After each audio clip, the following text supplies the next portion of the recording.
दोस्तों, आपके लिए हिमाचल क्या है? शनिवार इतवार की छुट्टी, पहाड़ों पर बर्फ, खूबसूरत वादियां।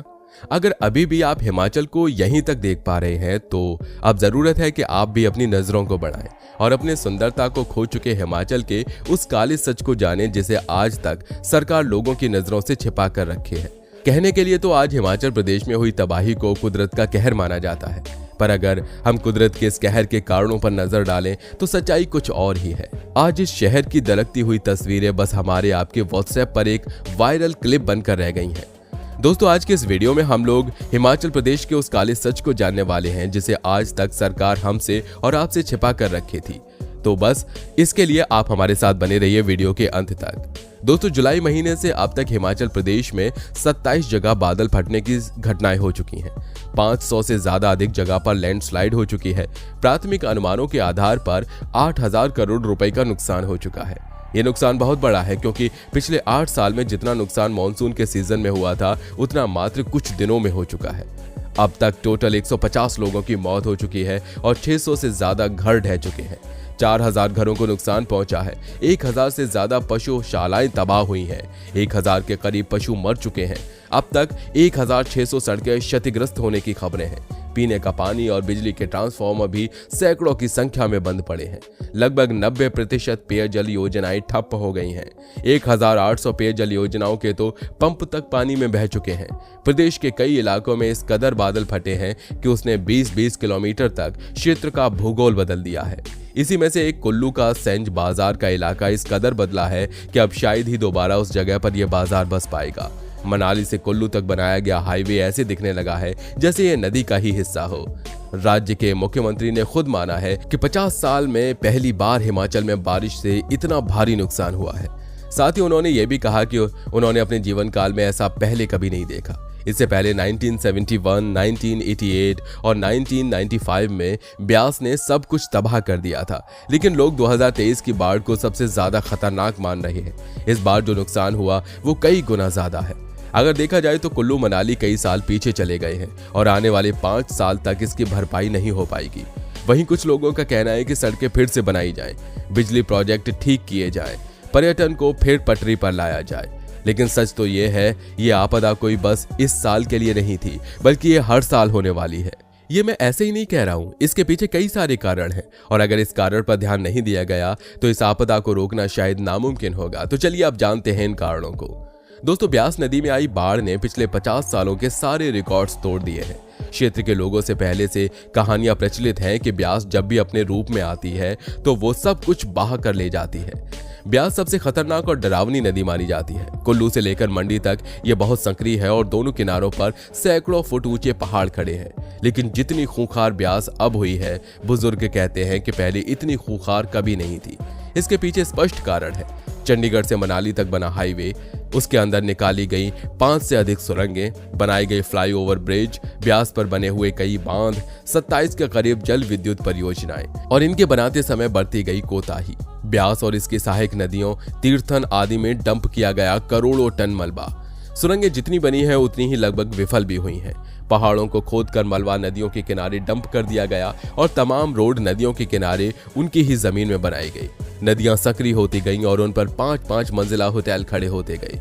नदियों के अंदर बड़े बड़े आलीशान घर बना दिए गए। पर्यटकों को लुभाने के लिए नदियों को काट दिया गया।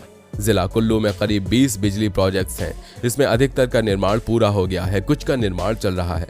जिले में बाहेसराज, आनी, निरमंड से लेकर मनाली तक हर नदी नालों पर प्रोजेक्ट बने हैं। इसमें 10 के करीब बड़े प्रोजेक्ट हैं। इसकी उत्पादन क्षमता 100 मेगावाट से ज्यादा है। इतने ही माइक्रो प्रोजेक्ट्स हैं। इसमें 1 से 5 मेगावाट तक बिजली पैदा हो रही है। इन प्रोजेक्ट्स में 10 से 12 सुरंगों का निर्माण किया गया है। हजारों के हिसाब से हर साल हरे पेड़ों को काटा गया है। इसकी एवज में कुछ ही पेड़ों को लगाया जाता है। ब्यास में बाढ़ से Himachal Pradesh power corporation limited का लारजी में 126 मेगावाट का प्रोजेक्ट पूरी तरह क्षतिग्रस्त हो गया। इसमें बिजली उत्पादन पूरी तरह से ठप है।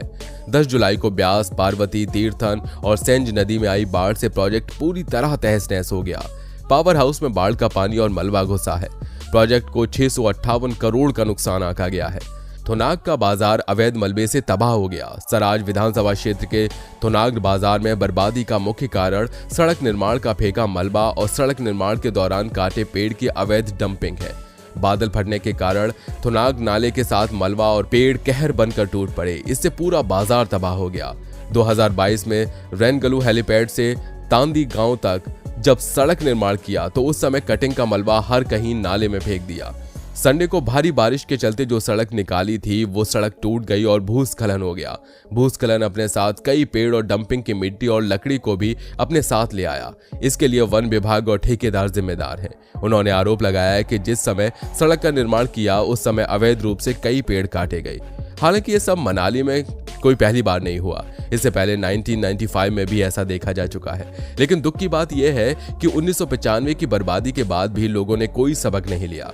ब्यास नदी के बीचों बीच मकान, दुकानों, होटल्स के साथ ही नेशनल हाईवे और सरकारी सब्जी मंडी और किसान भवन भी बना दिए गए। 1995 में भी ये किसान भवन आलू ग्राउंड इलाके में इसी तरह से बह गया था। लेकिन 1995 के बाद बाढ़ में बहने के बाद इसे ठीक उसी जगह पर फिर से दोबारा बना दिया गया। यहाँ के रहने वाले लोगों ने बताया कि जिस जगह पर यह पूरा आलू ग्राउंड इलाका बसा हुआ है और सब्जी मंडी बनी हुई है, साथ ही नेशनल हाईवे भी बना है, ये सब ब्यास नदी पर बना हुआ है। 1995 में नदी इसी जगह पर बहती थी। धीरे धीरे नदी का रास्ता बदल गया और यहाँ पर कंस्ट्रक्शन शुरू हो गया, जिसके चलते नदी छोटी होती चली गई। अब जब नदी में पानी बढ़ता चला गया तो ये अपने पुराने रास्ते पर आ गई। जो भी इसकी चपेट में आया वो बहता हुआ चला गया। वहीं मनाली के आलू ग्राउंड इलाके में पाया गया कि यहाँ पर ब्यास नदी में मिलने वाली प्राकृतिक रेत और बजरी के लिए भी लगातार अवैध खनन होता है, जिससे नदी का रूट डाइवर्ट हो जाता है। चलिए अब जरा जान लेते हैं कि आखिर इस बाढ़ से हिमाचल में कितना नुकसान हुआ। स्टेट डिजास्टर मैनेजमेंट अथॉरिटी यानी कि SDMA के अनुसार प्रदेश में 4,986 करोड़ रुपए से ज्यादा की सरकारी और निजी संपत्ति भारी बारिश से तबाह हो गई है। अकेले जल शक्ति विभाग की 1,448.44 करोड़ रुपए, लोक निर्माण विभाग की 1,621.65 करोड़ और बिजली बोर्ड की 1,482.72 करोड़ रुपए की संपत्ति बर्बाद हुई। SDMA के अनुसार 2022 में करीब 2,500 करोड़ रुपए की संपत्ति को नुकसान हुआ था।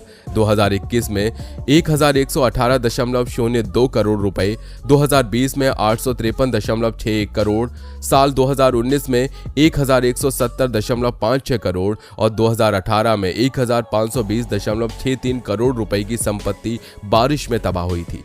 बीते सालों में जितनी संपत्ति पूरे मॉनसून सीजन में तबाह हुई उससे कहीं ज्यादा इस बार 8 से 11 जुलाई के बीच 4 दिन की बारिश में तबाह हुई है। लेकिन यह अनुमान अभी अधूरा है। मुख्यमंत्री का अनुमान 8,000 करोड़ रुपए का है, लेकिन आंकड़े इससे भी अधिक जाने वाले हैं। बहुत सारे क्षेत्र ऐसे हैं जहां पर अभी तक सरकारी विभाग की रिपोर्ट नहीं आई है और सरकारी रिपोर्ट में सरकारी नुकसान को ही अधिक प्राथमिकता दी जा रही है, क्योंकि निजी संपत्ति का मुआवजा भी सरकार को ही देना है। सबसे अधिक तबाही उन नदियों के किनारे हुई है जहां पर हाइड्रो प्रोजेक्ट्स लगे थे और जहां पर नए नए हाईवे बने थे। इस साल कीरतपुर मनाली हाईवे, कालका शिमला हाईवे और पठानकोट कांगड़े हाईवे लगभग हर रोज मौत की खबरें सुनाते रहे हैं।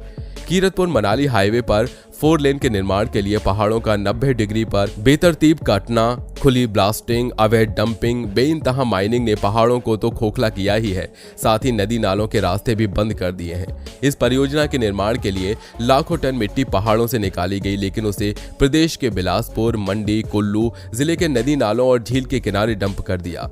4 लेन तो बनकर तैयार हो गया, लेकिन इस नदी नालों को मक डंपिंग ने हमेशा के लिए बंद कर दिया। हालांकि कोर्ट के आदेशों के बाद अवैध डंपिंग को हटाने की कागजी कार्रवाई तो हुई, लेकिन जमीनी हकीकत इससे बहुत अलग है। कीरतपुर से मनाली तक इस 4 लेन के लिए 4 लेन और 2 लेन को मिलाकर कुल 21 टनल, 30 मेजर पुलों का निर्माण किया गया। इसके निर्माण के लिए ब्लास्टिंग हुई, पहाड़ कटे और कहीं न कहीं कच्चे पहाड़ इनके निर्माण के बाद और कमजोर हो गए। आज कहने को तो मनाली और हिमाचल प्रदेश के अलग अलग इलाकों में आई आपदा को सब लोग कुदरत का कहर कह रहे हैं, लेकिन सच में देखा जाए तो ये इंसानी जरूरतों को पूरा करने के लिए पहाड़ों को काटा गया, नदियों के आसपास अतिक्रमण किया गया और अवैध खनन की वजह से नदियों के रूट डाइवर्ट किए गए, जिसका नतीजा आज हमें ये देखने को मिला।